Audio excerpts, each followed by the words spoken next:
வணக்க நண்பர்களே. ஒரு வெங்காயம், ஒரு பச்சை மிளகா, கொஞ்சம் பழைய சோறு இருந்தால் சாப்பிட்டுட்டு நிம்மதியாக தரையில் படுத்து தூங்குவேங்க. காரு, மெத்த, ஏசி, வீடு எதுவுமே எனக்கு தேவை கிடையாது. நான் சொல்லலை, கேப்டன் அவர்கள் சொன்னது. போகும்போது என்னத்தை கொண்டு போக போகிறேங்க? நமக்கு என்ன சொந்தம் இருக்குது? கடைசியில் மனிதனுக்கு 6 அடி நிலம்தான் சொந்தம்.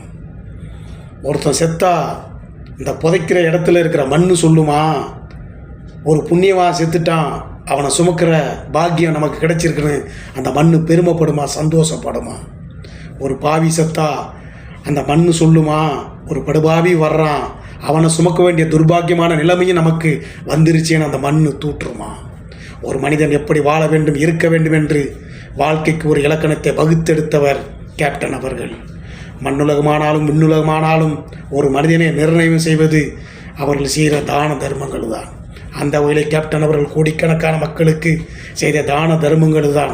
கொடியேழு வெள்ளலில் இல்லை என்று சொல்லாத உள்ளம் படைத்த ஒரு வெள்ளை மனம், பிள்ளை மனம் கேப்டனுடைய உள்ளம். அதனால்தான் இன்று லட்சக்கணக்கான மக்கள் அவரை தெய்வமாகவும், கடவுளாகவும், குலதெய்வமாகவும் வேண்டி வணங்கி அவருடைய சன்னதிக்கு வந்து அவரை தரிசனம் செய்துவிட்டு போகிறார் என்றால் அவர் செய்த அந்த தான தர்ம புண்ணிய காரியங்கள் தான் இந்த கடவுளாக அவர் காட்சி தந்து கொண்டு இருக்கிறார் என்பதை. நன்றி, வணக்கம்.